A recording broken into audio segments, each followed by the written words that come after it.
On va commencer rapidement notre intervention. On va revenir d'abord... Oh là là. D'accord.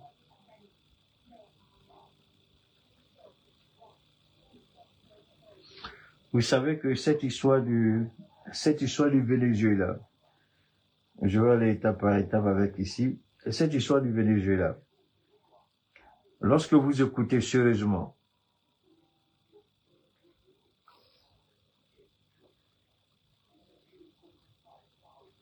d'accord, je viens, j'ai pas fini, hein. Je vais revenir ici un peu rapidement. Il y a eu beaucoup d'informations sur ce qui s'est passé au Venezuela. La vice-présidente, pendant mon intervention, je posais la question si la vice-présidente avait prêté serment. Et on m'a fait savoir qu'elle avait prêté serment.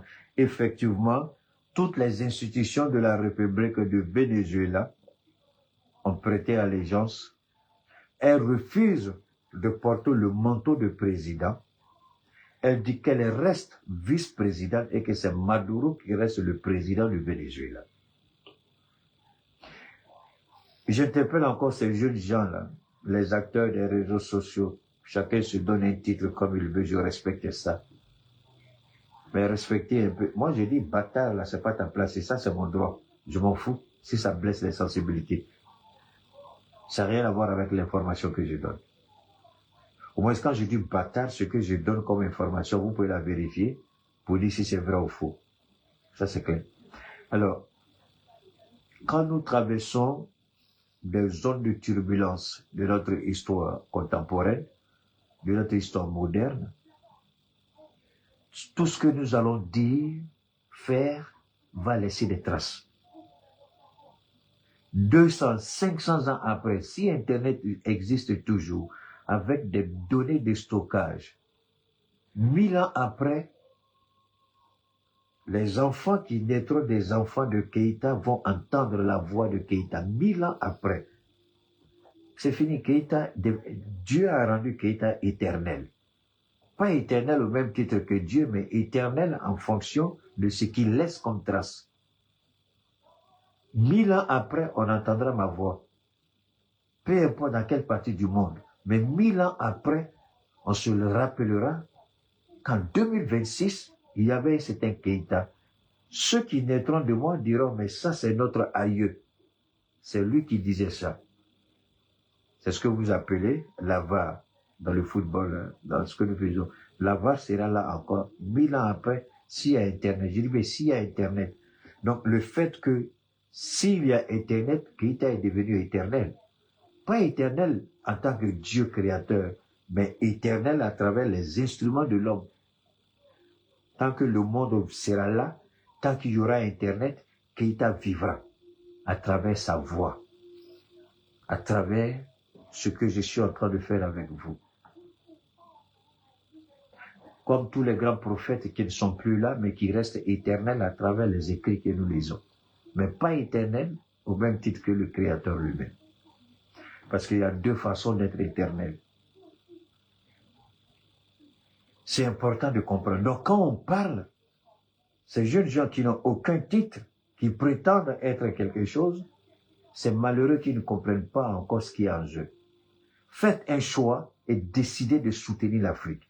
Arrêtez de faire la promotion de ce petit bâtard de président qu'on appelle Emmanuel Macron et Donald Trump. Ce sont tous les deux des petits bâtards, tous les deux, Trump et Emmanuel Macron. Je le répète, c'est des petits bâtards, tous les deux. Vous savez que Trump est en train de devenir une bénédiction pour certains pays, comme Emmanuel Macron a été une bénédiction pour nous. Trump est en train de devenir une bénédiction pour des pays tels que la Corée du Nord, l'Iran, le Venezuela et bien d'autres pays. Parce que la bêtise de Trump est en train d'ouvrir certaines portes. Et Trump est contesté. Je n'ai pas oublié, effectivement, il y a eu un coup d'État au bout, tentative de coup d'État, sans fond, la tentative de coup d'État. Il y a une tentative de coup d'État au Burkina. On va en parler tout à l'heure. Je vais être honnête avec vous. J'ai pressenti ce coup d'État il y a 2 semaines, 3 semaines. Mais je n'ai jamais voulu toucher. Pourquoi? Parce que j'attendais que Dieu lui-même agisse. Je répète, j'avais le pressentiment de ce coup d'État. Quand j'ai vu l'entretien de Alain Foka et Henri Paul, l'ancien président de la transition, quand il a dit « bientôt, je vais rentrer au Burkina », la phrase « bientôt, je vais rentrer au Burkina », Dieu est témoin si je suis en train de mentir. Dieu sait si je mens, parce que c'est lui qui va me juger, me condamner ou me dire que je suis innocent. Quand j'ai vu cette phrase de l'ancien président de la transition, je vais rentrer bientôt, j'ai dit il y a un coup d'État qui est en préparation. Tout de suite, j'ai dit il y a un coup d'État. Sans savoir que le renseignement burkinabé avait déjà commencé à pister. Je me suis dit, et Dieu sait si je mens, que Dieu me tienne rigueur si je suis en train de mentir. Quand il a dit, et chaque fois que je vais parler de ça, c'est comme si Dieu enlève, ce n'est pas encore le moment. Quand je dis je vais parler de ça, ça disparaît de mon esprit, de ma vision, de mon programme. Jusqu'à ce que quand j'ai entendu les jeunes gens hier, j'ai dit je m'en fous. J'attends de voir la preuve. Et la preuve m'a été donnée par la RTB, la radio-télévision de Burkina Faso. Et là, j'ai dit, Seigneur Dieu, merci.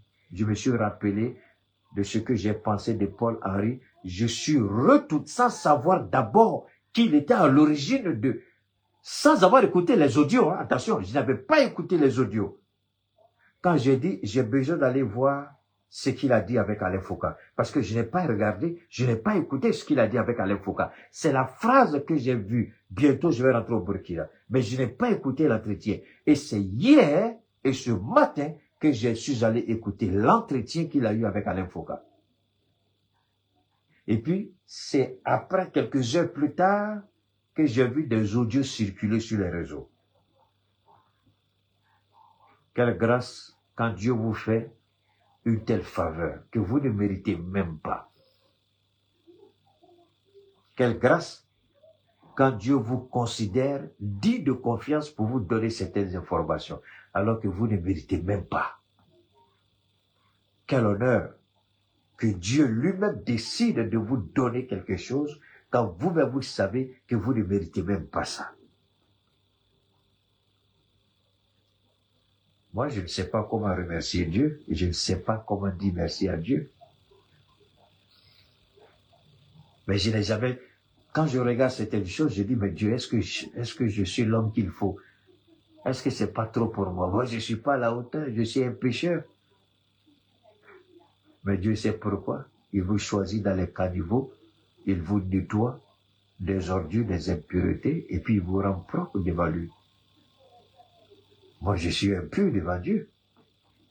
Tout le monde l'a été, puisqu'il a dit au prophète Moussa, enlève tes sandales parce que tu te tiens dans un endroit sain et propre. Tu ne peux pas venir avec tes sandales sales. Mais quand Dieu vous fait une telle faveur, vous restez bouche bée, vous vous agenouillez, vous pleurez et que vous louez Dieu pour la grâce qu'il vous fait. C'est pas tout le monde. 2 semaines, je savais qu'il y avait quelque chose, mais je ne savais pas s'il fallait en parler. J'aurais pu sortir dire, le fait de dire je vais rentrer, est-ce qu'il est en train de préparer un coup d'État? C'est ça que j'avais pensé. Mais jamais il m'a été donné l'opportunité d'en parler. Jamais. Alors ça, aujourd'hui, je vais en parler. Donc, soyez patients. Je finis d'abord avec le Venezuela, et puis je vais venir, puisqu'on dit, les belles choses c'est pour la fin. Au Venezuela, le peuple vénézuélien a pris le contrôle de son destin.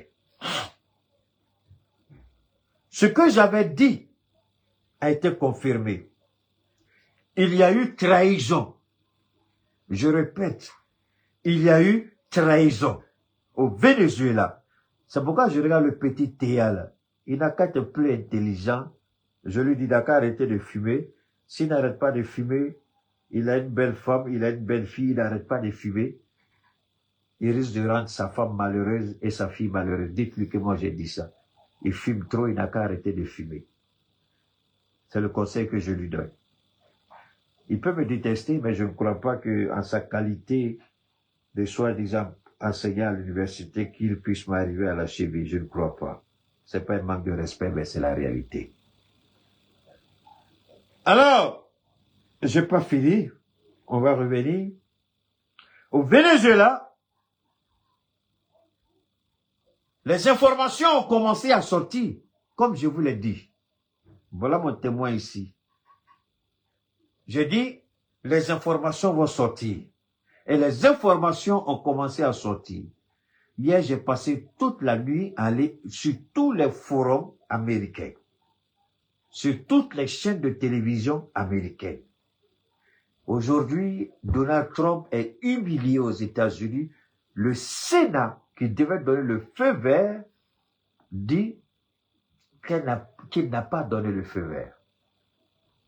Je vous ai dit aux États-Unis, il y a ce qu'on appelle vice de forme, vice de procédure dans des procédures judiciaires. Si les avocats du Venezuela savent jouer le plein jeu, Maduro va retourner au Venezuela sans problème. Trump peut le faire kidnapper, mais la justice américaine peut le relaxer, rentrer chez lui comme Laurent Gbagbo, après 10 ans dans une prison sombre de La Haye, est rentré chez lui, acquitté, innocenté. Le fait d'avoir interpellé Nicolas Maduro ne signifie pas qu'il va rester en prison. Il peut aller et retourner, parce que Trump n'a respecté ce que la Constitution américaine demande. Trump n'a rien respecté. Il allait prendre le gars, et c'est là que je vois le petit théâtre là qui dit que il y a une liste que Trump dit va attaquer. C'est Trump est garçon. Parce que on n'a pas encore fini les conséquences de ce qu'il Trump a fait au Venezuela. Je vous l'ai dit. Et je demande à ces jeunes gens-là de beaucoup s'informer. Beaucoup s'informer. C'est vrai que Donald Trump a dit, nous allons gouverner nous allons diriger, nous allons prendre possession du Venezuela. Mais la présidente est sortie. Elle dit, il y a ce qu'on appelle la continuité de l'État. Je suis la vice-présidente, j'ai prêté serment. Donc, aucune force d'occupation ne viendra nous opposer quoi que ce soit. C'est ce qui a été dit au Venezuela. C'est pas fini. Dans la même situation au Venezuela, il y a 3 grandes puissances que les Américains doivent gérer au Venezuela. Ce n'est pas parce que c'est des puissances comme ça, ce n'est pas des accords simples, non. Ce sont des investissements qui ont été réalisés au Venezuela. Et par l'Iran, et par la Chine, et par la Russie. Donc l'Amérique ne peut pas venir prétendre s'accaparer de ces investissements et dire qu'elle va gérer le Venezuela selon son bon vouloir. Vous avez entendu Donald Trump, l'idiot président, l'imbécile, dire nous allons vendre le pétrole. Mais qui va acheter ton pétrole? Les plus gros consommateurs de pétrole, nous les connaissons dans le monde. Qui va accepter d'aller acheter le pétrole vénézuélien qui est volé? Comment on dit? C'est ça le bon français là? Je mets une pause ou bien je fais une pause, c'est ça? Ok, je fais une pause, je mets une pause. Mon papa n'est pas français, ma maman n'est pas française, donc je m'en fous. C'est une langue que j'ai empruntée pour parler. Que je parle bien, que je parle mal, je m'en fous éperdument, ça m'empêchera pas de gagner mes milliards demain. D'accord? Alors que je pose une pause, je mets une pause, je fais une pause. Prenez ce qui sonne bien dans vos oreilles et puis jetez ce qui ne vous intéresse pas. Donc je fais une pause, je mets une pause, je fais une pause, je mets une pause, choisissez ce que vous voulez. Le coup d'État. Voilà les bâtards présidents et premiers ministres européens. Je répète, c'est comme ça qu'État parle. Détestez-le, il s'en fout. Mais ce qu'il vous donne, vous ne trouvez pas ça ailleurs. Les bâtards présidents et premiers ministres de l'Europe ont oublié de qualifier l'Amérique d'État terroriste. Ce qui s'est passé au Venezuela. Dieu merci, il y a ce qu'on appelle la continuité administrative, mais laissons ça un peu. Quel était l'objectif recherché? C'est un coup d'État. On attendait voir les défenseurs de la démocratie, dire que ça c'est un coup d'État. C'est pourquoi hier je vous ai dit la démocratie est morte. Si vous croyez que vous avez toujours cette histoire de démocratie en vous à cause de Dieu, ne venez plus me regarder, désabonnez-vous. La démocratie est morte. Je vous ai dit, le jour qu'on va vous présenter le visage de la démocratie, vous ne la reconnaîtrez pas. Pourquoi j'ai dit ça? Parce que il fut un moment de ma jeunesse où j'ai cru en cette notion de démocratie. J'ai fait des magouilles en Côte d'Ivoire pour que des gens soient élus. Avec le recul, je regrette amèrement. Voilà pourquoi tout à l'heure j'ai dit que moi là, je suis un pauvre pécheur devant Dieu. Je ne suis pas digne de la confiance qu'il m'accorde. Parce que j'ai péché. Quand j'ai truqué des élections pour des gens en Côte d'Ivoire, c'est pourquoi les petits bâtards qui viennent m'attaquer, ils n'ont aucune idée de ce que moi je fais pour le PDC-RDR. Pour le RDR dans la salle Ouattara, vous n'avez même pas eu d'idée. Ma vie était souvent sur la balance. On va dire quoi? Dans la balance ou sur la balance. Et prenez ce que vous voulez, laissez ce que vous ne voulez pas. Keïta s'en fout. François, c'est pas pour son papa, c'est pas pour sa maman. Donc, ma vie était sur la balance, dans la balance. Prenez ça et puis faites ce que vous voulez. Mais là, si vous n'êtes pas content, venez m'empêcher de manger. Alors donc, je répète. Il fut un moment où ma vie était sur la balance. Où les idiots qui s'asseyent avec les cravates et je les regardais. Et mon père me regardait souvent avec les larmes aux yeux qu'il repose en paix. Il dit, mais pourquoi tu prends tout ce risque? Je dis, parce que je crois en ce que je fais. Je crois en ça. Mais force est de reconnaître que tout était mensonge, manipulation. Rien n'était vrai. Rien n'était correct. Rien n'était défendable.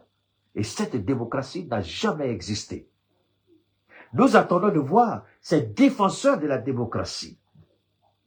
C'est pourquoi je dis, j'aime mon président Gbagbo Lera souvent, quand il parle de démocratie, il dit, on dit pardon, il faut laisser la démocratie. Toi, tu as été victime de la démocratie. Tu es mieux placé que nous tous pour dire que cette démocratie n'existe pas. Elle n'existe pas, elle ne va jamais exister, et elle n'existera jamais.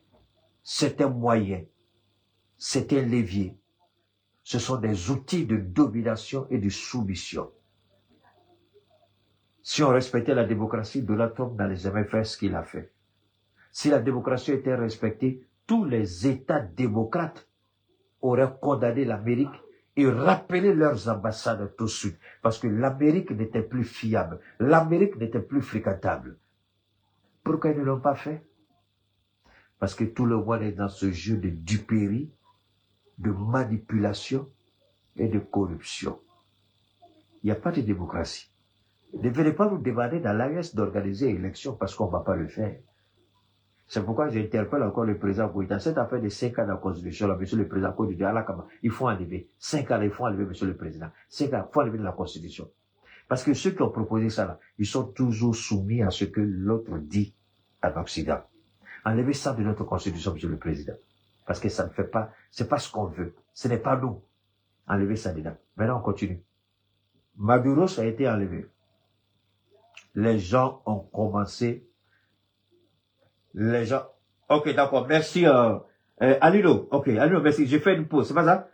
Je suis un peu, bon, c'est l'avantage de ceux qui ont, il y a un gars qui m'a acheté, un laptop, c'est ça, non? Ordinateur, laptop, c'est ça? À 1 million, CFA. Et puis il m'a envoyé. J'ai dit, bon, c'est pas ce que j'ai fait. Il dit, il faut utiliser ça comme ça, tu as besoin de ça, les tablettes, tu es fatigué. J'ai dit, laptop, d'accord. Et puis c'est petit, joli, bon, c'est bon. Il dit, faut pas me trop il faut utiliser seulement. Maintenant, je reviens. Au Venezuela, on enlève un président, c'est par la force. Assimi Goïta n'a pas lancé de missiles pour prendre le pouvoir. Je voudrais que les bâtards qui attaquent nos présidents réfléchissent bien. Assimi Goïta n'a pas lancé de missiles. Ibrahim n'a pas lancé de missiles. Tiani n'a pas lancé de missiles. Mais Trump a lancé un missile. Il a enlevé et humilié un président. Est-ce qu'Assimi Goïta a humilié Ibrahim Baka Keïta avant sa mort, qu'elle repose en paix? Non. Est-ce que Ibrahim a humilié l'idiot qui est au Togo? On va revenir tout à l'heure à lui. Et qui tente de déstabiliser le Burkina? Non. Est-ce que le général Tiani a humilié Bazoum? Non. Mais voilà. L'Amérique qui présente Maduro comme un trophée de guerre. Vous allez nous enseigner la démocratie. Le seul langage que la démocratie connaît, c'est la puissance de feu de son armée. La seule garantie pour une soi-disant démocratie, c'est la puissance de feu de son armée. Vous n'avez pas une armée à la hauteur, ne parlez pas de démocratie parce qu'elle n'existe pas. Ayez une armée à la hauteur. L'Amérique vient d'ouvrir les yeux de l'AES. Les gens disent, ah, ce qui est arrivé au Venezuela, l'AES, moi, dans mon côté, si Donald Trump bande comme Tamaro, si les garçons, et que ça pine bande, il n'a qu'à venir dans le Sahel. Je répète, aujourd'hui, là, je ne veux pas être courtois. Aujourd'hui, je suis pas dans la démocratie. Il y a beaucoup de Donald Trump, idiot de Donald. Nous, on t'a soutenu croyant que tu étais quelqu'un de bien. Et c'est toi qui vas attraper un président. Moi, je ne suis pas vénézuélien. Mais, ce qui est arrivé au Venezuela, nous, on ne l'a pas fait. On a respecté tous nos présidents qu'on a démis de leur fonction. On a maîtrisé. Alors, vous allez, sa femme, elle fait quoi? Parce qu'il y a une partie de la femme de Donald et de... Ok, merci beaucoup, Noli. Merci infiniment à tous ceux qui envoient des commentaires sur YouTube. Alors, ce que vous ne savez pas de la femme de Nicolas Maduro, je vais vous expliquer pourquoi elle a été enlevée au même titre que son mari. Et c'est ce qui froisse le monde. Pourquoi sa femme a été enlevée, Maduro. Je vais vous expliquer pourquoi l'épouse de Maduro a été enlevée. J'ai pris le temps d'étudier un peu la révolution bolivarienne avec Hugo Chavez. Hugo Chavez, la première fois qu'il voulait faire un coup d'État, parce qu'il a vu le Venezuela, je m'étais trompé hier, j'ai dit deuxième, c'est faux. Le Venezuela est de loin le seul pays au monde qui a plus de 300 000 milliards de litres. C'est-à-dire que le Venezuela seul peut nourrir le monde entier en carburant pendant 8 ans sans que sa réserve ne soit épuisée. Le Venezuela seul peut fournir au monde entier le pétrole pendant 8 ans sans que sa réserve ne soit épuisée. Le Venezuela seul. Donc quand Chavez a vu, il a dit au président, mais ce que tu es en train de faire là, tu es en train de vendre le Venezuela aux Américains. Pourquoi tu fais ça? Donc, quand ils ont su qu'il préparait un coup, ils l'ont arrêté, ils l'ont mis en prison. Écoutez très bien ce que je dis. C'est l'épouse de Maduro. Maduro était un conducteur de taxi. Nicolas Maduro conduisait taxi. Je répète, c'est aujourd'hui que je vais parler parce que je suis très énervé contre ces petits idiots sur les réseaux là, nos frères africains là, qui au lieu de s'informer, vous vendent n'importe quoi. C'est pourquoi ma belle Bassa Kilichi, que je comprends bien. Nicolas Maduro était conducteur de taxi. Sa femme est avocate. C'est elle qui a fait sortir Hugo Chavez de la prison. Elle allait défendre son cas quand tous les avocats au Venezuela ont refusé. Elle dit, je vais le défendre. Elle a défendu Chavez et elle a fait sortir de prison. Elle a gagné le procès. Et c'est là, Chavez, quand il est venu au pouvoir, il n'a pas voulu présenter Maduro comme ça. Il a pris le temps doucement de le mettre dans les trucs, jusqu'à ce que Maduro, en réalité, c'est ça. Maduro, tout le pouvoir de Maduro se repose sur sa femme. Sa femme, c'est, je peux dire, un petit génie pour ne pas dire une génie. C'est sa femme, c'est sa femme. Donc, vous avez vu qu'on l'a arrêté, il n'était même pas avec sa femme, on l'a isolé de sa femme. C'est sa femme qui est la tête pensante. Et quand Hugo était malade, il est tombé malade, il faisait ses traitements de cancer, il a dit, le jour où je meurs, c'est Maduro qui sera. Maduro n'était même pas le vice-président. Il a choisi Maduro parce qu'il savait que Maduro est à la hauteur pour atteindre les objectifs de la révolution bolivarienne. C'est là que Maduro est arrivé au pouvoir. Il est arrivé incognito, on ne le connaissait pas. Qu'est-ce qui s'est passé? Pour comprendre ce coup d'État américain, écoutez, un coup d'État qui a déjà échoué, mais il faut que je vous explique des choses. La presse occidentale et les petits Africains sur les réseaux n'ont pas cette culture, d'aller chercher les informations et vous donner. Moi, je vous donne tout ça aujourd'hui gratuitement. La femme de Chavez, ça, la femme d'abord de Maduro. Deuxièmement, quand Maduro était en train d'asseoir sa légitimité, l'Union européenne, comme elle a fait en Ukraine, je vous en prie à cause de Dieu, écoutez très bien, l'Union européenne, comme elle a fait en Ukraine, qu'est-ce que l'Union européenne? Ils ont monté le président de l'Assemblée nationale du Venezuela. Ils l'ont présenté comme président intérimaire du Venezuela face à Maduro. Cet homme-là, on roulait le tapis rouge devant lui. En ce moment, Assimi n'était pas encore président. Ibrahim Traoré n'était pas encore président. Abdraman Tiani n'était pas encore président. Voilà ce que l'Union européenne, le Canada, l'Australie, les États-Unis, voilà ce qu'ils ont fait. Ils recevaient le président de l'Assemblée nationale qui s'était autoproclamé président de la transition du Venezuela. Ils ont essayé par tous les moyens, les sanctions sont tombées pour fermer le Venezuela. Le petit, il a fait le tour du monde, il allait woyo waya. Dieu merci, la Russie, l'Iran, la Chine sont restés aux côtés de Maduro et ont maintenu cette relation économique. Le Venezuela en a souffert. Je vous invite à aller regarder des documentaires de France 24, vous allez pleurer. Tellement ils ont déformé la réalité au Venezuela. Tellement ils ont dénaturé la situation. Tellement ils ont dépeint. Donc déjà, ils avaient quelque chose contre Maduro. Alors,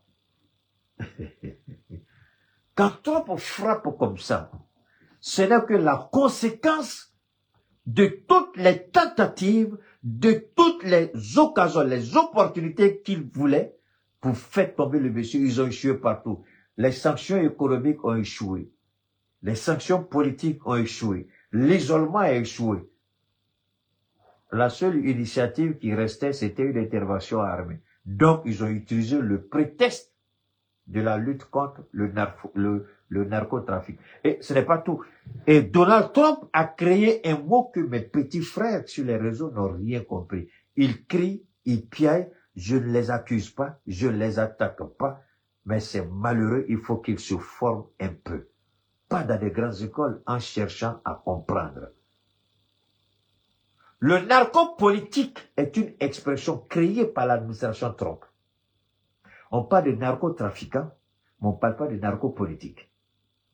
Ils ont créé et accusé le couple présidentiel comme étant impliqué dans le trafic de drogue. Ce qui est absolument faux parce que la preuve n'a jamais été apportée. La raison pour laquelle, quand comment on appelle ça, quand l'unité, les forces spéciales d'État sont intervenues, qu'est-ce qu'elles ont fait? Elles ont remis Maduro à qui? À la DEA. C'est le département de la lutte contre le trafic de drogue. DEA aux États-Unis. C'est eux qui l'ont amené en, comme on appelle en anglais, en custody. C'est eux qui l'ont conduit en détention. Donc le Venezuela a formulé une plainte. D'abord, il y a eu, je crois que c'est demain lundi. Demain, on est déjà lundi. Donc ce lundi, il y a un conseil d'urgence du conseil de sécurité. Ça va être difficile, ça va être houleux. Le conseil de sécurité doit se prononcer. Parce que ce que les États-Unis viennent de faire, viennent de gâter tout sur le plan international. Trump vient d'ouvrir une boîte qui ne pourra jamais fermer pendant les 4 ans de son mandat. Trump vient de mettre lui-même sa famille en danger. La famille de Trump est en danger. Ceux qu'il appelle les narcotrafiquants, là, Trump vient de leur déclarer une guerre qu'ils ne vont pas laisser tomber. Ça m'étonnerait que le fils de Trump ne soit pas victime d'un attentat. Ça va arriver, c'est pas ce que je dis, c'est pas ce que je veux. Mais ça va arriver. Parce qu'il a créé les conditions pour que son fils soit directement attaqué. S'il pense que ça va pas arriver, c'est qu'il a le plus idiot de tous les parents que je puisse connaître. Ça va arriver, ils vont s'attaquer à son fils d'une manière ou d'une autre. Si on ne peut pas l'atteindre, ils vont atteindre son fils. Ça, c'est deuxièmement. Aux États-Unis, le Sénat est contre ce qui s'est fait, la population est contre ce qui s'est fait. Est-ce que les Américains qui disent protéger, il y a une île que la Chine considère comme son territoire. J'oublie, c'est quelle est la partie là? Donne-moi le nom ici rapidement là. Ok, merci beaucoup Jean-Marie, merci. Et donne-moi le nom là, où les Chinois toujours font des exercices militaires là. Il y a un pays que la Chine veut annexer là. La Chine dit ça fait partie. C'est quel pays là? Donne-moi le nom du pays. Donne-moi le Taïwan. Merci beaucoup Taïwan. L'île de Taïwan. Est-ce que les Américains peuvent dire désormais à la Chine de ne pas attaquer Taïwan? Non. Si les Américains veulent intervenir militairement pour protéger Taïwan, les Chinois vont intervenir militairement au Venezuela. Si on veut empêcher Vladimir Poutine d'atteindre ses objectifs militaires en ce qui concerne l'Ukraine, Vladimir Poutine va agir. Est-ce que Trump se rend compte? Et aujourd'hui, là, tous les spécialistes aux États-Unis, merci beaucoup Taïwan, les gars, merci infiniment à chacun. Le monde se pose une question. Est-ce que Trump est bête? Est-ce qu'il est idiot? Est-ce qu'il a des conseillers? Parce que Trump vient d'ouvrir la boîte de Pandore, une boîte qui ne pourra jamais fermer. Cette boîte sera exploitée. La Russie va l'exploiter. La Chine va l'exploiter. Maintenant, les gens nous disent, oh, les pays de l'AES, si Trump, si ça pile bonne comme Tamaroube, il n'a qu'à venir attaquer l'AES. Il n'a pas venu. Non, on n'est pas pressé. On l'attend. Parce que tous les pays qui vont servir de plateforme, tous les pays qui vont servir de base arrière pour projeter une opération américaine, ces pays-là vont. Parce qu'il y a des pays qui ont servi de plateforme, de base arrière pour que les États-Unis lancent leur opération. On le sait, il y a certains pays-là qui sont bien connus. Alors, si en Afrique, ici, vous voulez le faire, oui, pas là. On peut se tromper des directions. Non, on peut calibrer un missile sur votre pays et puis dire on s'est trompé. Merci beaucoup les gars, Taïwan. Alors, premièrement, ne croyez pas tout ce que vous lisez ou tout ce que les gens disent sur les réseaux. Je ne vous dis pas de venir forcément me suivre, mais je vous demande de faire la part des choses. Un, le Venezuela n'est pas sous le contrôle ou le dictat des États-Unis. C'est faux. À moins que la présidente actuelle soit destituée, arrêtée ou tuée. À moins que les officiers supérieurs de l'armée, toute la hiérarchie militaire, soient arrêtés, tués ou exécutés. Souvent, les Américains peuvent prendre le contrôle. Parce que Trump présente la situation comme quelque chose de simple. Il est venu, il a pris, et puis il fait ce qu'il veut. Mais Trump est un idiot, parce que on peut tout dire des États-Unis. J'ai vécu dans ce pays suffisamment longtemps pour comprendre que même si vous êtes le président du pays, vous ne contrôlez pas forcément l'appareil judiciaire. Vous ne le contrôlez pas. Ce qui est fondamental, Trump a arrêté un président. Si les arguments des avocats du couple présidentiel, si c'est des arguments solides, ils vont rentrer chez eux libres, comme Laurent Gbagbo est rentré chez lui libre après 2 mois de détention. Je ne sais pas si la procédure sera accélérée en ce qui concerne le couple présidentiel. Les accusations seront portées. Il y aura comment on appelle ça, des accusations à charge. Il y aura des avocats, ils vont plaider. C'est ça qui fait aussi la force des États-Unis. Le président peut être idiot comme Trump, mais la justice peut blanchir le couple Maduro. C'est pourquoi Maduro, il a fait ça. Quand bien même que Belloté, il a fait ça.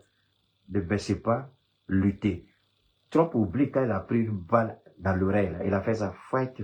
C'est la même chose, Maduro dit, je vais bien. Faites en sorte que le Venezuela ne tombe pas.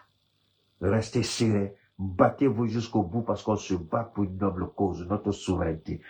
Alors, Trump, le problème de Trump, je vais vous expliquer rapidement avant qu'on ne retourne au Burkina pour, n'est-ce pas, décortiquer la tentative de, enfin, ce que vous connaissez, j'ai pas dit ces mots-là. Donald Trump a dit, quand il est arrivé au pouvoir, il va imposer des taxes douanières. Il veut ramener la grandeur de l'Amérique à l'Amérique. Malheureusement, il a échoué. Le plus grand échec, c'est 2 pays seulement. 2, pas 3, 2 pays. Ce n'est pas le Japon, ce n'est pas la Corée du Sud, ce n'est pas l'Afrique du Sud, ce n'est pas autre chose. C'est l'Inde et la Chine. Même pas la Russie. L'Inde et la Chine. Ils ont voulu frapper l'Inde. Mais l'Inde est restée ferme. Et l'Inde dit, on va continuer d'acheter le pétrole avec qui on veut, avec la monnaie qu'on veut, quand et comme on veut, et la quantité qu'on veut. Ce n'est pas toi, Donald Trump. Au début, quand il est arrivé, beaucoup de premiers ministres et de présidents tremblaient. Mais quand l'Inde est restée ferme, est-ce que vous attendez encore à faire de tarifs douaniers? Parce qu'ils ont perdu gros et beaucoup. Ce n'est pas tout. La Chine, quand il a commencé à faire ses bêtises sur la Chine, le président Xi Jinping a pris quelques décrets. Plus de terres rares livrées aux États-Unis. Tout de suite, la plupart de toutes les entreprises automobiles aux États-Unis se sont arrêtées brusquement. Et Trump a compris sa bêtise. Ce n'est pas tout. Quand il a commencé à faire le malin sur l'affaire de visa, là. Aujourd'hui, on est en train de nous montrer des aéroports américains vides. Des aéroports vides, des hôtels vides. Et il y a certains États qui sont pratiquement en faillite aujourd'hui parce qu'il y a des États qui vivent uniquement que du tourisme aux États-Unis. Tout est arrêté. Plus de vols, plus de réservations d'hôtels, plus de réservations de billets d'avion. Et Trump, comme il a fait échec, écoutez très bien, je suis en train de dire quelque chose ici là. Comme Trump a fait échec sur sa politique de tarifs douaniers, il faut faire une opération de communication, d'éclat. Il faut attaquer tout de suite le Venezuela et attirer l'attention sur le Venezuela et puis oublier. En politique, c'est ça. Il faut déplacer un problème, le temps de trouver une solution à un autre, il faut déplacer un autre problème. Et Trump, c'est ce qu'il a fait. Donc, il attire l'attention du monde sur le Venezuela pour sauver son mandat. Parce que il y a eu des sénateurs bipartisans, c'est-à-dire démocrates et républicains, se sont mis ensemble pour demander la destitution de Donald Trump. Récemment. Donc, avec cette situation de Venezuela, Donald Trump essaie de sauver la face. Je répète, Donald Trump essaie de sauver la face. Vous savez, en politique, aux États-Unis, la politique est cruelle. Pour sauver votre mandat, vous êtes capable même de tuer tout un peuple. Et Trump, comme il a vu qu'il prenait de l'eau dans les ailes au niveau du tarif douanier et des arrestations, c'est une autre image. Je vais voir si je peux vous montrer ça. Ils sont allés dans une entreprise permettez-moi, je vais faire tout pour vous montrer ça rapidement. Je vais vous montrer. Ils sont allés, c'était pitoyable. Des gens sont en train de travailler. Ils sont rentrés et ils sont allés enlever les gens dans l'usine. Je me suis posé la question, mais c'est dans quel monde on vit? C'est dans quel pays on vit? Qu'est-ce que ces gens-là ont fait de mal? Donne-moi une seconde, je suis en train de chercher pour vous montrer cette partie. C'était, permettez-moi, juste le temps de retrouver rapidement la vidéo pour vous. Parce que c'est étonnant. C'était des migrants, je crois que ce sont des Sud-Coréens, si je ne m'abuse.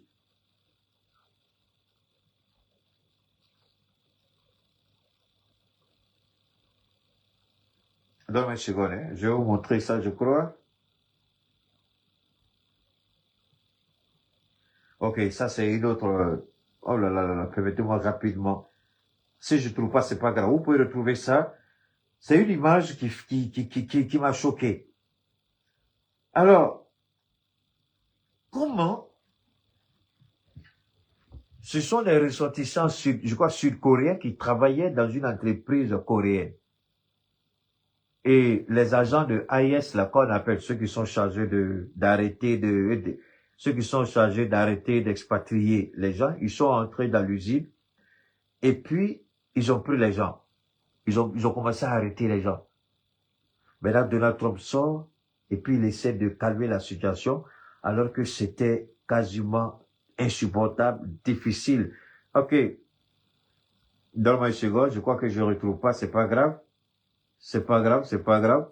Vous pouvez retrouver ça, vous allez taper, comment on appelle ça, interpellation des immigrants. Vous allez voir, je cru que j'allais pouvoir vous montrer l'image parce que l'image est catastrophique.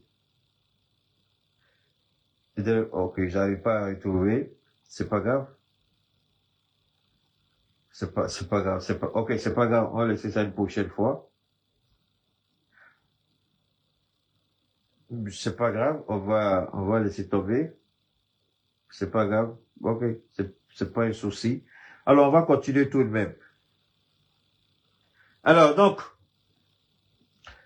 ce que nous devons retenir, je le dis une dernière fois, la population américaine se retourne contre Donald Trump parce que vous ne pouvez pas vous présenter comme étant les leaders de la démocratie et vous-même perpétrer des coups d'État contre d'autres pays parce que vous estimez que vous avez une armée plus forte que celle des autres.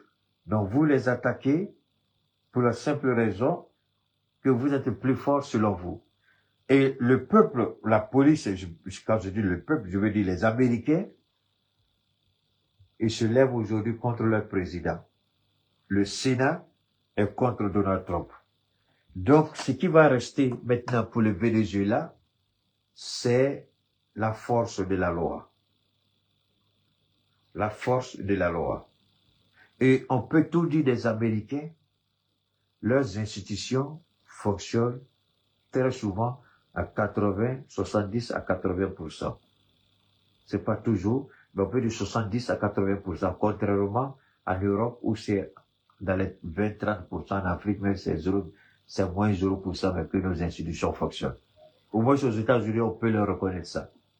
Donc il y a de fortes probabilités que l'arrestation de Maduro peut se solder par un non-lieu.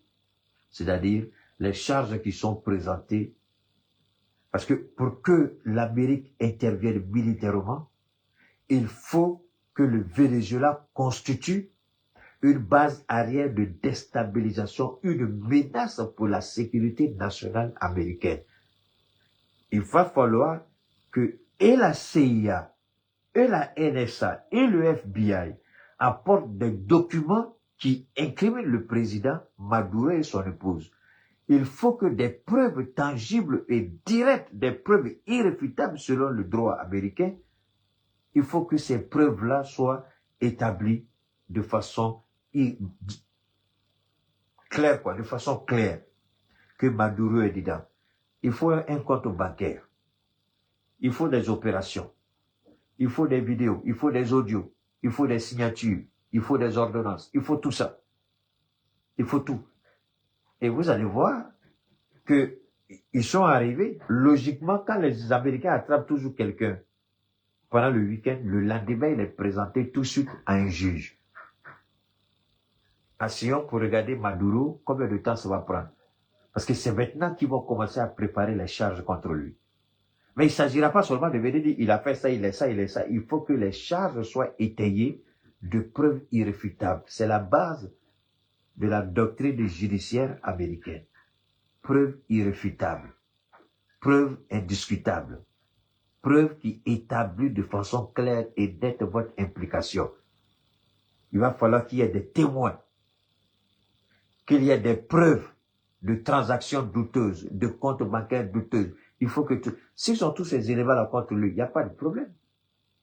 Ils peuvent l'accuser. Mais si tout ça n'existe pas, forcément, il sera relâché. Mais Trump sait, il a fait exprès. Je vais vous dire ce qu'on ne vous dit pas dans les médias. Trump s'est dit, en faisant ça, il sait qu'il ne va pas gagner le procès. Mais il fait ça. Entre-temps, il va mettre en place un gouvernement de transition pour pouvoir signer de gros contrats avec les entreprises américaines. Je répète, Trump sait très bien que sur le plan du droit international, sur le plan du droit américain, sur un procès, il sait très bien qu'il va perdre le procès face à Maduro. Mais l'enlever, pendant ce temps, essayer de voir s'il enlève, peut-être que le gouvernement qui va mettre en place, ce gouvernement-là sera tout de suite à la merci des Américains, et puis ils vont revoquer des contrats et signer de nouveaux contrats qui vont se tendre sur 20 ans, 30 ans, 50 ans d'exploitation du pétrole et du gaz vénézuélien. Comme ça, le temps que le procès finisse, ils auront déjà signé tous les contrats dans le dos du président. Et des contrats dont les clauses seront telles qu'il sera difficile de les revoquer. Malheureusement, c'était le calcul de Donald Trump. Même si on crée les preuves, il y a des avocats. Il ne faut pas t'amuser toi aussi. Ils vont créer des preuves, on connaît toi et moi, on sait qu'ils vont créer les preuves. Mais les avocats, là, tu crois qu'ils vont prendre n'importe... Parce que la femme, là, elle est l'avocate. La femme de, je vous ai dit tout à l'heure, peut-être que tu es venu arrêter. La femme de Maduro est l'avocate. C'est elle qui a fait sortir Hugo Chavez de prison. Hugo Chavez avait été arrêté sur instruction des Américains. Il a été jeté en prison. Il avait été accusé de tentative de coup d'État, mais c'est la femme de Maduro qui est avocate qui l'a fait sortir de prison. Maduro lui-même était chauffeur de taxi. Je répète, Maduro était chauffeur de taxi. Personne ne connaissait Maduro. C'est Chavez qui l'a présenté aux gens. Personne ne le connaissait, ni dans le parti, ni dans l'arène politique. Personne ne connaissait Maduro.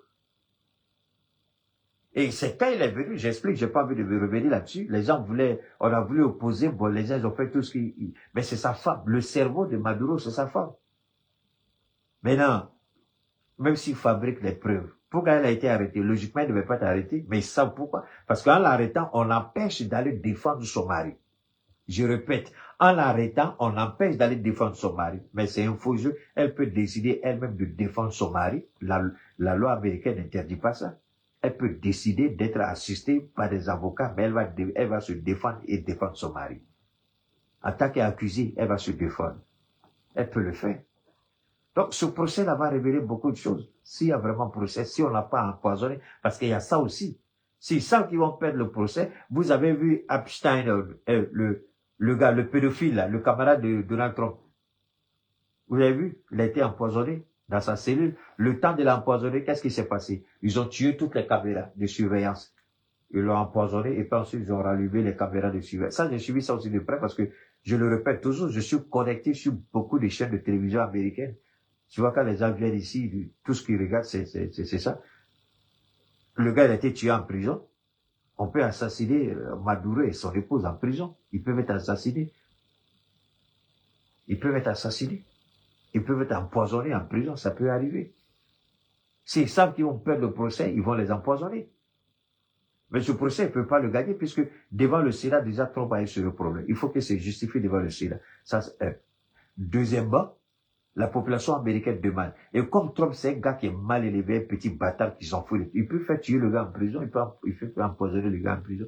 Mais ce qui est dangereux, je le répète une dernière fois, l'Amérique vient d'ouvrir une porte. Taïwan, désormais, sait que l'Amérique peut plus la protéger. Et si Taïwan veut aller fort, les Chinois vont frapper. Les Américains ont frappé au Venezuela, les Chinois vont frapper Taïwan. C'est tout. Ça veut dire qu'il y a quelque chose, et c'est ça qui tue les Américains, ils se disent, bon, tu as tout gâté. Tu as tout gâté. Est-ce que désormais, on peut dire à la Russie de ne pas prendre l'Ukraine? Désormais, la Russie va plus se limiter à ce qu'on appelle aux républiques de Donetsk et puis, comment on appelle ça, cette région du Donbass. La Russie, désormais, on vient d'ouvrir la porte, et c'est ce que tous les politiciens américains disent. Désormais, la Russie se donne le droit d'aller jusqu'à Kiev, de prendre toute l'Ukraine, à cause de ce que tu as fait. Et les Européens, aujourd'hui, ils vont faire la grande gueule sortie, mais ils savent que c'est fini. Trump vient de les humilier, eux tous. La Chine va récupérer Taïwan, Poutine va récupérer l'Ukraine. Et puis, comment Bana? Qui a fait? C'est Donald Trump. C'est lui. Alors, maintenant, je vais vous ramener ici. Je vais vous ramener parce qu'il est important pour nous. Maintenant, on rentre dans la deuxième partie de notre direct. On n'a pas fini le Venezuela, hein. Ça, c'est le dégot que j'ai planté. On a cas de certains, d'abord, ce qu'on appelle en anglais backfire, c'est-à-dire que le karma se retourne. Le karma, ça se retourne. Et tout Trump, c'est comme s'il a tiré une balle lui-même dans ses pieds. On sait qu'il a la grande gueule. Vous savez, quand vous avez l'argent, vous devenez arrogant. On sait qu'il est arrogant. Mais cette arrogance-là ne va pas le sauver. Cette arrogance-là vient de crucifier les États-Unis. Les États-Unis ne sont plus en possession ou en mesure de dire quoi que ce soit, ni à la Chine, ni à la Russie. Et j'ai vu le petit Théa qui disait que les Américains ont une liste et puis ils vont attaquer l'Iran. J'ai dit, petit, quand toi-même tu sors et puis tu fais direct comme ça, la petite Guinée là, j'ai dit, où tu insultes les Américains, ou ce que tu prétends être là, tu n'es pas à ce niveau. Je ne sais même pas comment tu as eu ton truc, on dit que tu es enseignant dans quelle université. Et c'est quelqu'un qui a la tête normale peut dire ça. On va aller prendre président de l'Iran et puis amener aux États-Unis. Vous avez vu ça où?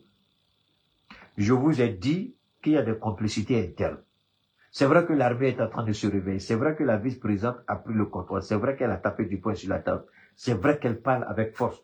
Mais il y aura des enquêtes internes. Le moment n'est pas de venir exposer ça sur la place publique. Il y a des enquêtes internes qui ont commencé. Comment les Américains sont rentrés dans les hélicoptères et puis ressortis. Et puis les systèmes d'alerte sont restés muets. Pourquoi? Pourquoi les... Alors tu crois que la même chose va se passer à l'Iran? L'Iran a été victime une fois, mais l'Iran ne sera pas victime une deuxième fois.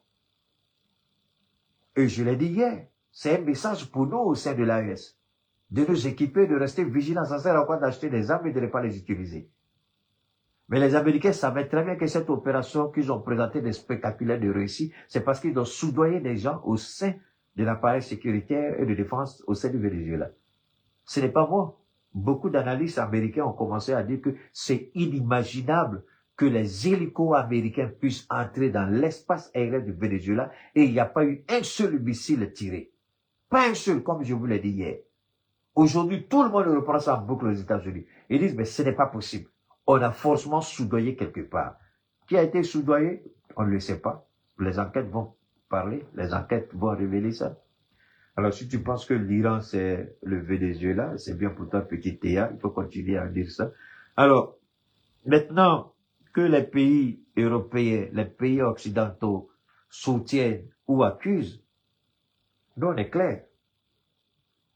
Ce que l'Amérique a fait, elle n'aurait jamais dû le faire.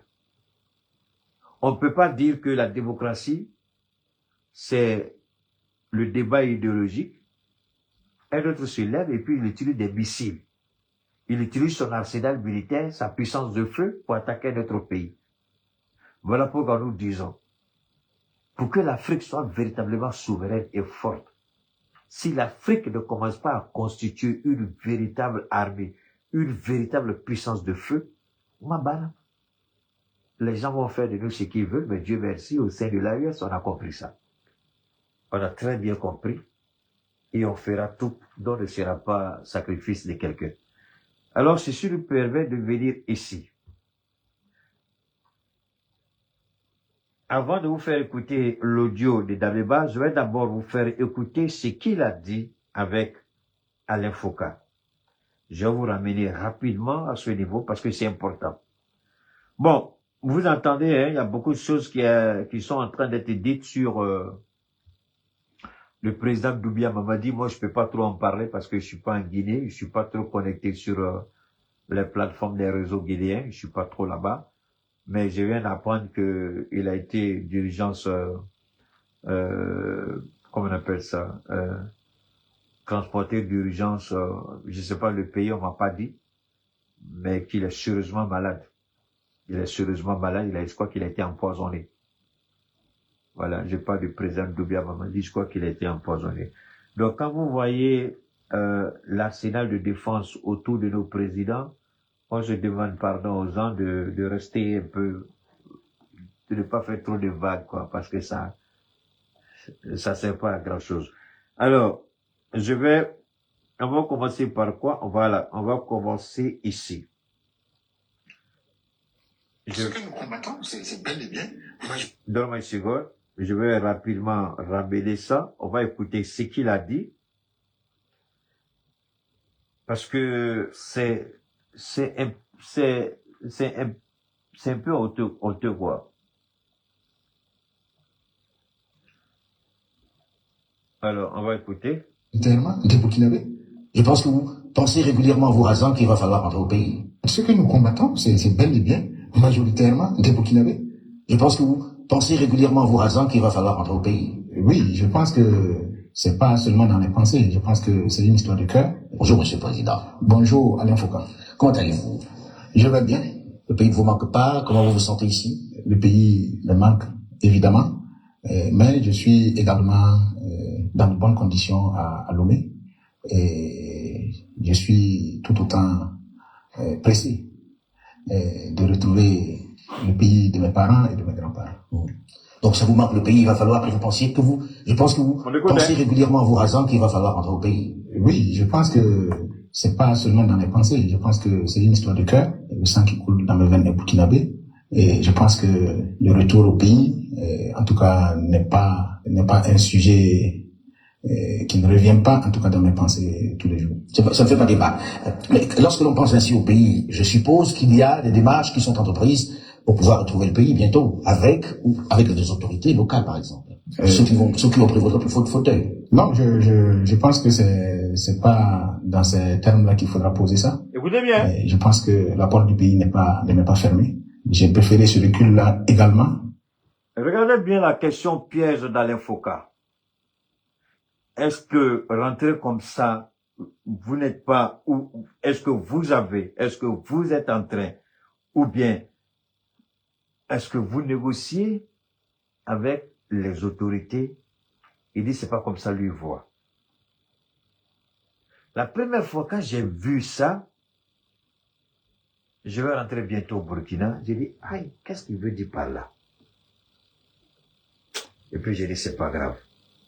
Et chaque fois que ça me venait de façon récurrente, mais je n'arrivais pas à programmer dans une intervention jusqu'à ce que, hier, on me dise, c'était en plein direct, hein, quand on a dit, j'ai dit, je suis pas comme ça, je vais fouiller, je vais savoir. On va écouter, ça c'est lui, on va d'abord écouter, ça c'est, il y a 7 mois, je répète, il y a 7 mois, 1, 2, 3, 4, 5, 6 et 7. Il y a 7 mois, il a fait cette interview avec Alain Foucault. 7 mois. 7 mois, il a fait cette interview avec Alain Foucault. Et hier, de vendredi à samedi, le coup a été déjoué. Alors, j'ai pas fini. Il y a 7 mois qu'il a fait ça. Il y a 7 mois, ça c'était, si vous voulez, oh là là, je suis obligé de parler encore. Je vais parler, c'est pas vrai. J'aime pas envie de trop, mais je vais parler, c'est pas grave, je vais parler quand même. Est-ce que vous savez souvent qu'on paye les journalistes pour faire des interviews? Les gens comme Alain Foucault, vous êtes obligés de les payer pour faire votre interview. Oui. On paye des gens comme Alain Foucault pour passer sur son émission et parler. Parce que Alain Foucault, ce sont des millions d'oreilles qui écoutent. Il y a 7 mois. N'oubliez pas, il y avait une première tentative qui a été déjouée. Ficelée à partir du Ghana, Niger, Burkina, pour brouiller les pistes de la Côte d'Ivoire. On a suffisamment abordé le sujet, on a suffisamment parlé de ça. Des arrestations ont eu lieu, des interpellations ont eu lieu, et on a écouté les propos de certaines personnes. Le fameux Amoudé d'Alassane Ouattara de Ténébrema était impliqué jusqu'à la moelle. L'État de Côte d'Ivoire était impliqué jusqu'à la moelle. Qui sait? Peut-être c'est en prélude de son arrivée, de son entrée au Burkina que Kone Zakaria, Chérif Ousmane, puisque Kone Zakaria a été envoyé. Il n'y a pas eu de suite. Peut-être que Chérif Ousmane est venu. Il n'y a pas eu de suite. Donc finalement, il fallait passer à l'acte. Mais attendez, je m'arrête là. N'oubliez pas qu'on nous a dit que Bamako était encerclé et que les terroristes étaient aux portes de Bamako. N'oubliez pas que nos camions citernes étaient attaqués. Tout ce que se dit ici, détester Keïta, c'est votre droit le plus absolu. Mais vous mentir à vous-même, ce sera la pire malédiction de votre vie. Point barre. Détestez-moi, je peux accepter. Mais vous mentir, c'est une malédiction. Refuser la vérité, c'est un déshonneur. C'est une honte. Le monsieur, quand il parle ici, tous ces éléments dont je vais reciter, il était au courant de tout ça, Dabiba. J'ai vu beaucoup de Burkinabés qui ont commencé à interpeller le président Faure Gnassingbé. C'est vrai. Je me suis toujours tué concernant le président Faure Gnassingbé à cause du président Assimi Goïta. À cause de ses relations avec le président Goïta. Parce qu'il y a une certaine affinité, il y a une certaine relation un peu particulière entre Faure et Assimi. C'est pourquoi, si vous observez, même quand les Togolais m'interpellent, je refuse d'intervenir dans cette affaire du Togo. Par respect pour mon président et par respect pour les deux autres présidents de l'AES. Mais si Faure Gnassingbé veut jouer comment vous dites ça même, les lapins ou bien les singes, croit qu'il est malin, et puis faire du Togo une base de déstabilisation silencieuse de l'AES, nous allons dire au président Faure Gnassingbé, nous allons demander la permission, à nos présidents, à commencer par Assimi Goïta, le général Tiani et le camarade Ibrahim, de nous permettre de dire deux mots à Faure Gnassingbé du Togo. Nous allons demander, je répète, moi je ne vais pas attaquer le président Faure Gnassingbé, mais je vais d'abord demander à mes présidents, je vais interpeller mon président Assimi Goïta, Ibrahim Traoré, Abdraman Tiani. Si Faure Gnassingbé continue d'héberger ceux qui veulent verser le sang de nos frères d'armes ici dans l'AES, je ne sais pas ce que Faure Gnassingbé pourra faire un jour, mais je jure qu'il n'y aura pas de filtre et je n'irai pas avec le dos de la cuillère pour dire ce que je pense de lui. Parce que celui-là, il est où là? Il est au Togo. Et c'est du Togo qu'ils sont en train de planifier toute cette histoire. Et Faure Gnassingbé, il veut jouer les rusés. Pendant qu'il veut Amadou Alassane Ouattara, faire plaisir à Emmanuel Macron, en même temps, il veut nous avoir avec lui. Mais c'est bien. C'est bien. Mais que Faure Gnassingbé réfléchisse par deux fois. On s'est beaucoup tué, on a beaucoup observé, mais on va demander à nos présidents vraiment de nous dédouaner de tout respect concernant Faure Gnassingbé. Parce qu'il va falloir qu'on lui parle. Et je ne crois pas que quand on va commencer à parler à Faure Gnassingbé, je ne crois pas qu'il puisse rester encore longtemps au pouvoir. S'il veut savourer encore son pouvoir, qu'il demande aux déstabilisateurs de quitter son pays et aller ailleurs. Il a le choix. Il les garde. Il laisse leur velléité de déstabilisation. Il les garde. Il nous attaque. Faure Gnassingbé, au nom de Dieu, tu ne me verras pas venir. Le temps, je vais finir à toi, tu vas prendre ton téléphone, demander au président Goïta. Mais j'ai fait quoi à Keïta? Mais je t'avertis. Faure Gnassingbé, on t'avertit. À bon entendeur, je m'en fous. D'accord? Alors, ici, ce monsieur-là, quand il a dit bientôt je vais rentrer, parce qu'il y a plusieurs plans qui avaient été mis en œuvre, notamment celui de décembre 2025. En décembre 2025, vous avez tous entendu parler de ce fameux plan de 2025. Avant la fin de 2025, il faut que soit Ibrahim ou Assimi, il faut qu'en tout cas l'un des deux pays la tombe. Parce que s'il tombe, ce sera l'hécatombe selon eux.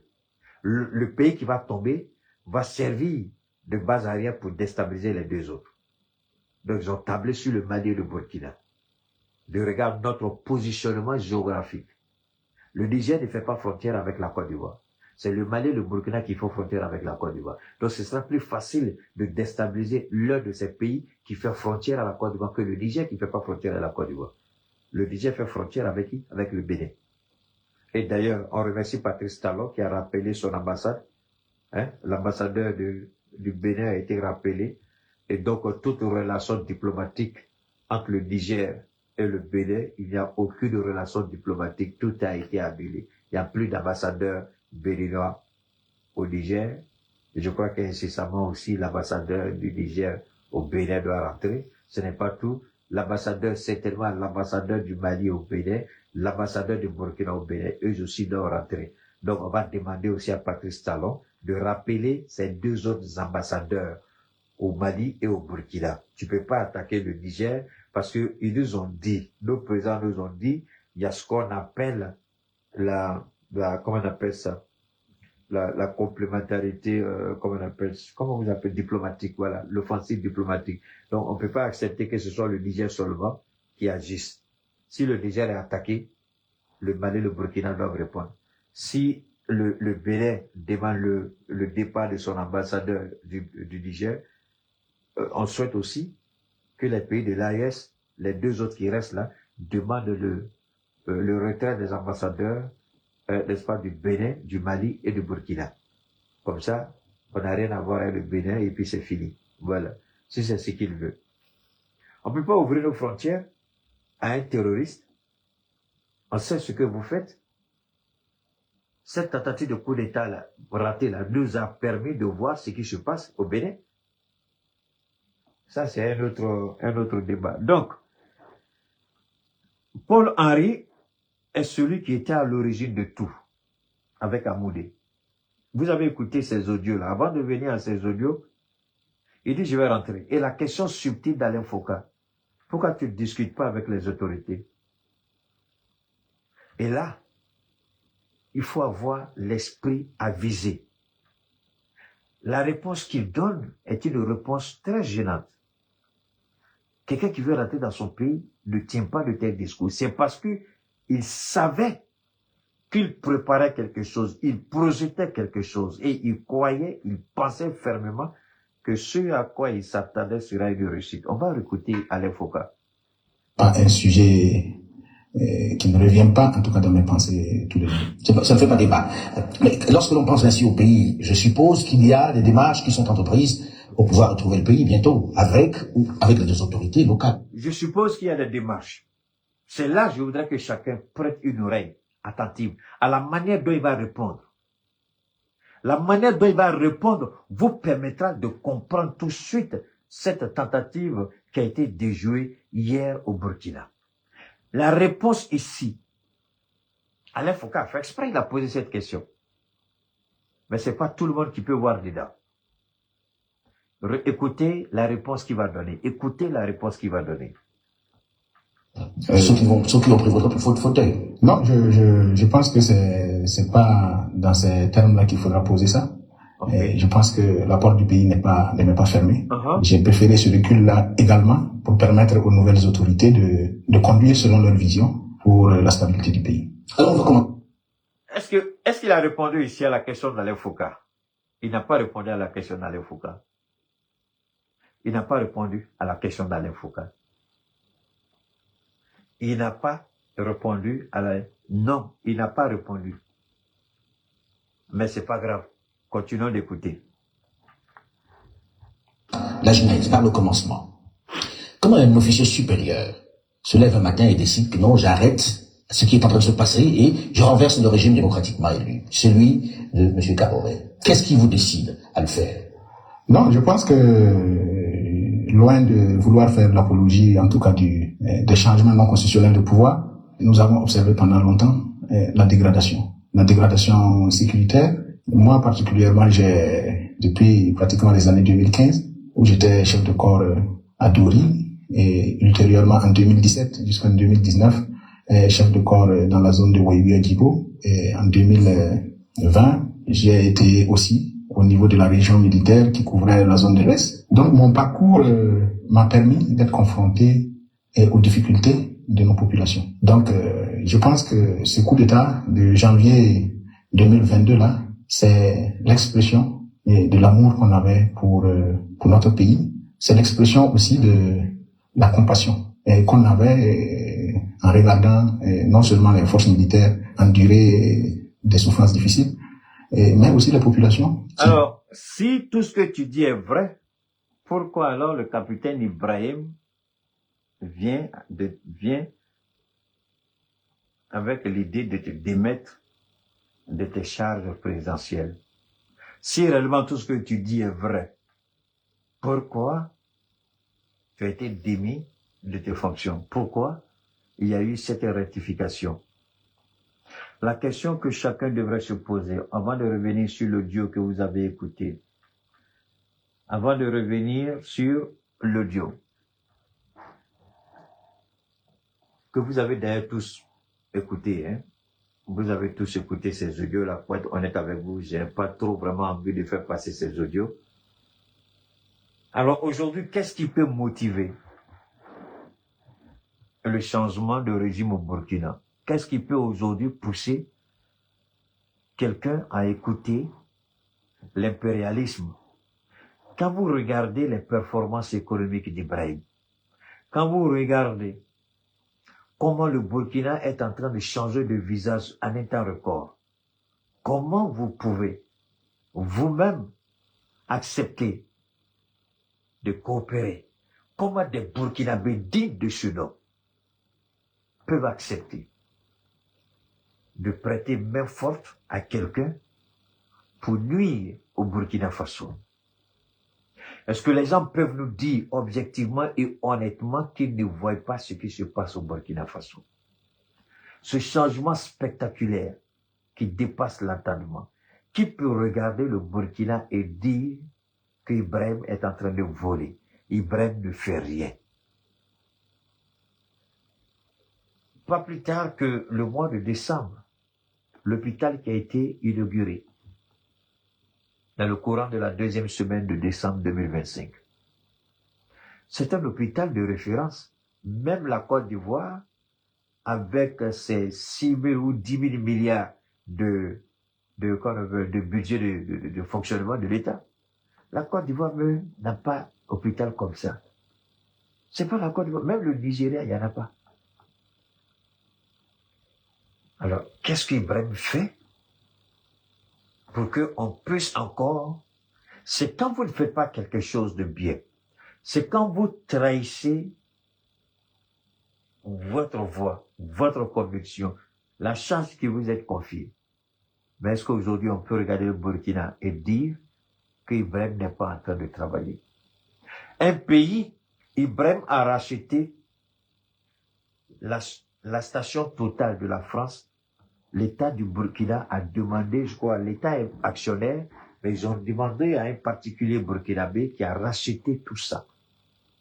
La station Total n'appartient plus à la France, au Burkina Faso.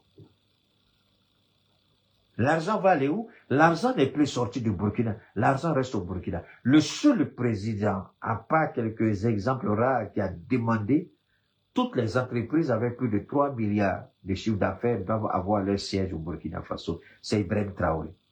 Celui qui a dit le cacao peut pousser, faites l'expérience. Le café peut pousser, faites l'expérience. Banane plantain, banane poyo, ça peut pousser. Le blé, ça peut pousser. On produit le blé, on transforme le blé, on ne fera plus venir le blé de l'extérieur, ni la farine, ni les graines de blé. On produit, on transforme ici au Burkina. Mais comment on peut regarder cet homme-là et prétendre vouloir le destituer, prétendre vouloir le tuer?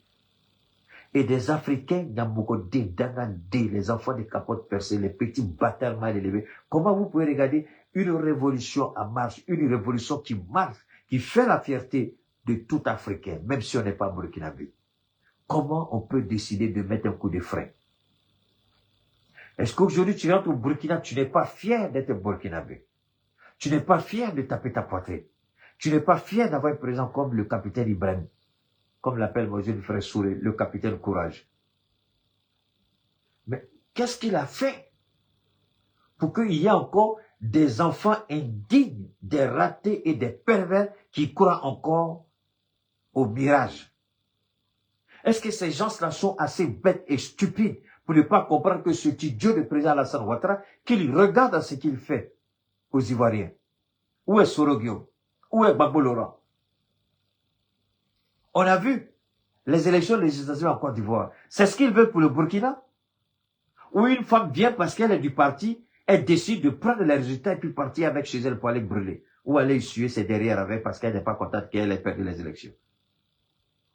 Vous voyez une élection où vous avez gagné, les résultats qu'on donne sur le terrain n'est pas le même résultat qui est proclamé par la commission électorale. Si c'est pas en Côte d'Ivoire, mais pourquoi vous êtes aussi maudits, Namgoté, Dagaté, bâtards, ceux qui veulent au Burkina déstabiliser, bref, vous êtes bêtes ou bien quoi? Des choses comme ça là même là, on doit même pas vous arrêter. On doit vous fusiller devant tout le monde. On verse essence sur vous et puis on vous brûle devant tout le monde. Vous ne méritez même pas de vivre.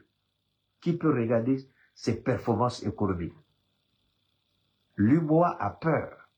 Le FMI a peur.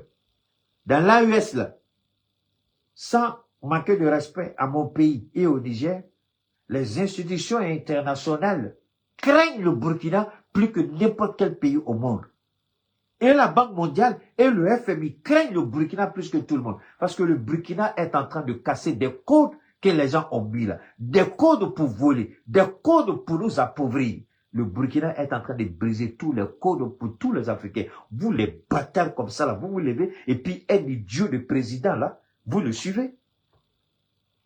Vous voulez quoi? Dieu vous donne un sauveur et vous dites on n'est pas d'accord. Nous, on veut des voleurs. On veut pas la réussite du Burkina. On veut pas le bien du Burkina. On veut détruire le Burkina. On veut Inyamoukoté, dès que vous êtes. Vous êtes tous des voleurs, fils de capotes percés. Tous ceux qui ont été arrêtés là. Bref, désormais, là, il n'y a plus de place en prison. Hein. Il faut les exécuter tous devant tout le monde. Parce que tant qu'on ne va pas commencer à exécuter là, puisque la peine de mort a été introduite sera introduite dans la Constitution. Je crois le Burkina l'a fait. Je crois que le Niger, et je ne sais pas si au Mali aussi c'est fait. Il faut commencer à les exécuter devant tout le monde. Tous les traites de la patrie, il faut commencer à les exécuter devant tout le monde. Tous ceux qui trahissent là, il faut commencer par les exécuter pour qu'ils comprennent. Mais ça, c'est quoi ça? Vous voulez quoi?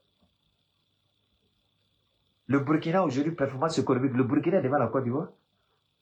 Comme vous ne savez pas ça. Vous qui voulez tuer Ibrahim là, vous ne savez pas ça. Ah, d'accord. Allez-y, demandez. Le Burkina est devant la Côte d'Ivoire. Performance économique. Recul de la pauvreté. Le Burkina bat la Côte d'Ivoire. Industrialisation. Le Burkina bat la Côte d'Ivoire.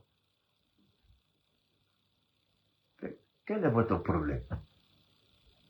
Regardez quelque chose. Il y a des moteurs que nous avons vus la dernière fois. Des moteurs que le capitaine a commandés. Je ne sais pas trop c'était par rapport à quoi. On a vu ces camions-là rentrer au Burkina avec ses moteurs. Mais qu'est-ce que vous voulez de l'homme?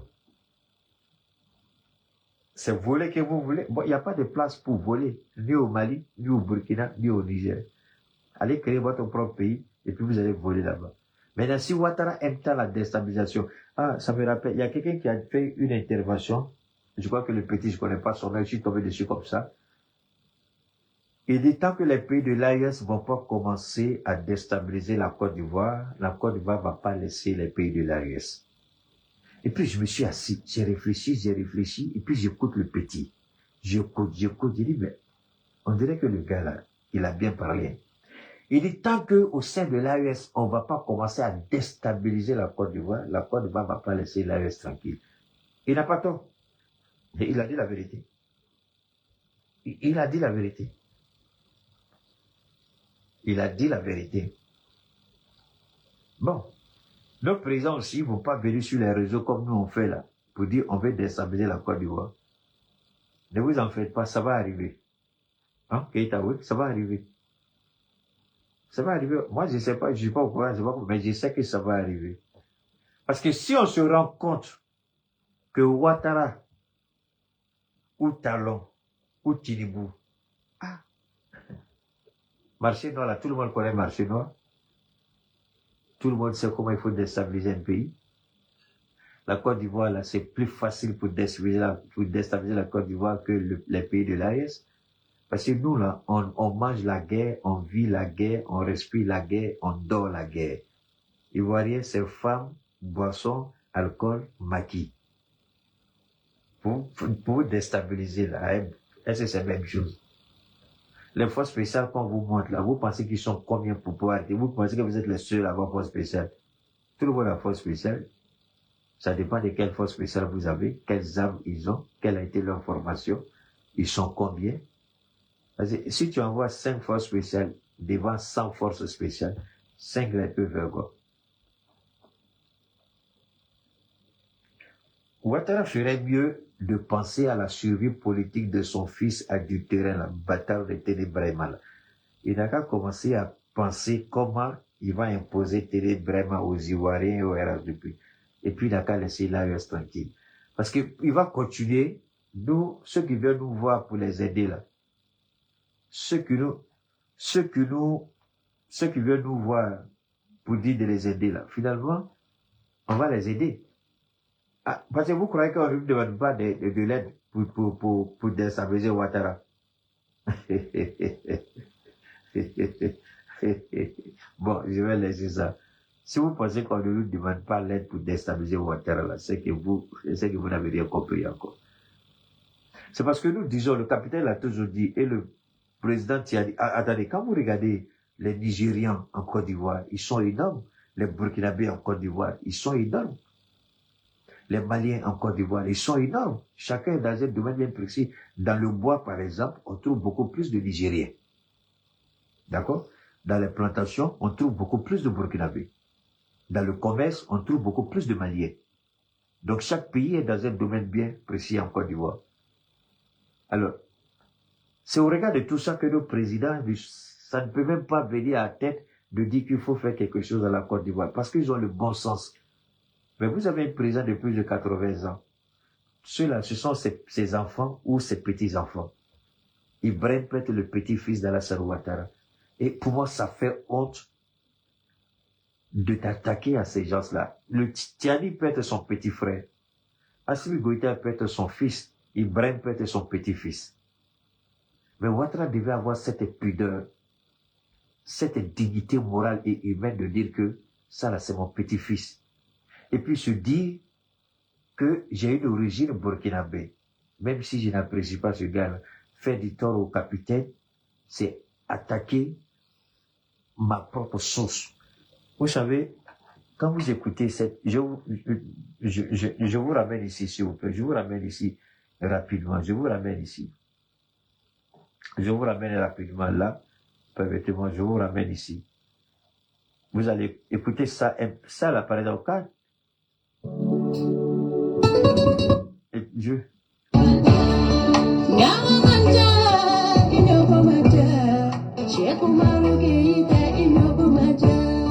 Ici, cette dame-là, elle dit quelque chose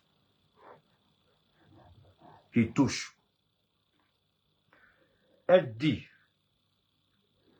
ceux que Dieu établit, ceux qui ont l'amour de leur patrie, l'amour de leur nation, ceux qui se saignent à blanc pour leur pays, ceux-là ont plus de valeur devant Dieu que n'importe qui.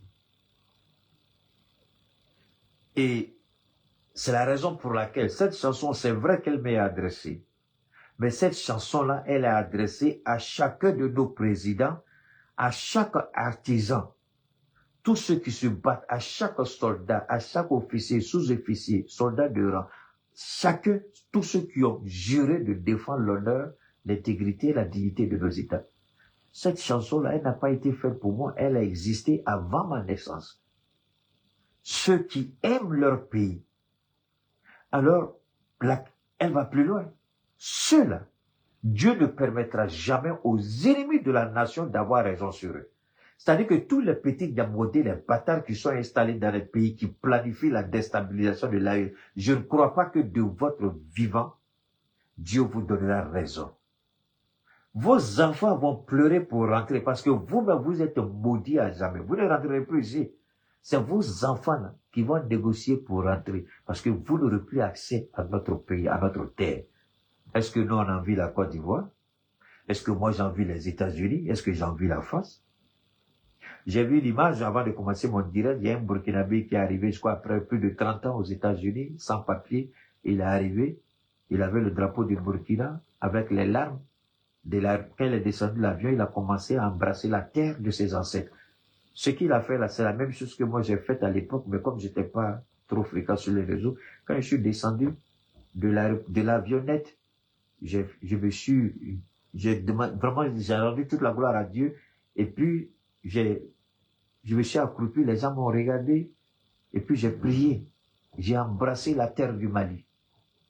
Quand je suis sorti de l'avion, c'est ma femme seule qui a vu ça, aucun de mes parents. Et si c'est pas aujourd'hui, je n'ai jamais dit ça à quelqu'un.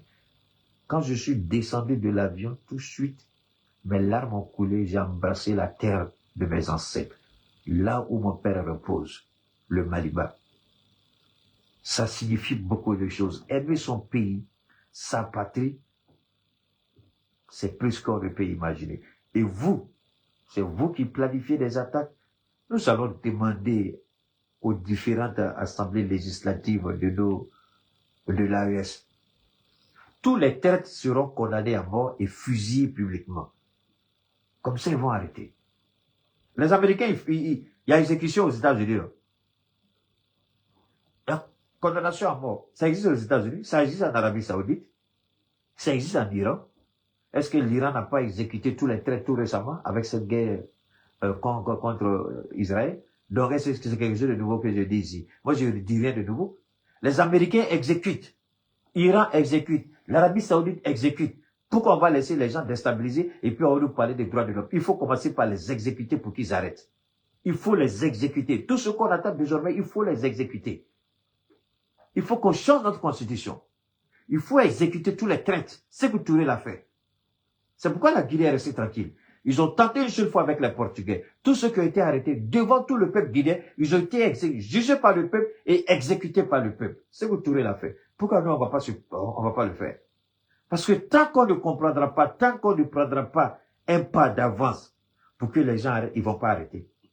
Si on veut pas les déstabiliser la Côte d'Ivoire, le Bénin, le Nigeria ou la France, alors ceux qui seront envoyés, qu'ils soient exécutés comme exemple pour ceux qui... Depuis que ce Touré les a exécutés, est-ce que vous avez entendu encore tentative de coup d'État en Guinée? Depuis que Sékou Touré les a exécutés, ils sont allés partout, partout ils veulent. Ça a changé quoi? Depuis ce jour, est-ce que vous avez entendu tentative de déstabilisation de la Guinée? Parce qu'il va falloir commencer par les exécuter publiquement. Il va falloir commencer par les exécuter publiquement. C'est tout. On t'attrape, on t'exécute. Parce qu'on te met en prison, tu as toujours l'espoir d'être évadé. Tu as toujours l'espoir d'être gracié. Mais quand on te dit que tu es condamné à mort, tu seras exécuté demain matin. Ceux qui réfléchissent là, même quand on va dire, pardon, faut trouver quelqu'un d'autre. Et je ne vais pas t'exécuter, ma famille a besoin de moi. Il va falloir commencer à montrer l'exemple pour qu'on nous laisse tranquille. On aura le choix. Soit on va se laisser subir chaque fois, soit on met un coup de frein et puis on prend une décision. Soit on attaque ceux qui nous attaquent, soit on exécute ceux qui veulent nous tuer. Attends, tu veux me tuer. Moi, je t'arrête. Pourquoi je vais t'épargner? Tu veux me tuer? Mais si je t'arrête, je te tue, c'est tout. C'est tout. Donc, on garde le contact. Merci infiniment à tous et à toutes. Voilà, et demain est un autre jour. Merci infiniment. On garde le contact. Bon début de semaine, n'est-ce pas? Le 5 janvier. Merci infiniment à toutes et à tous.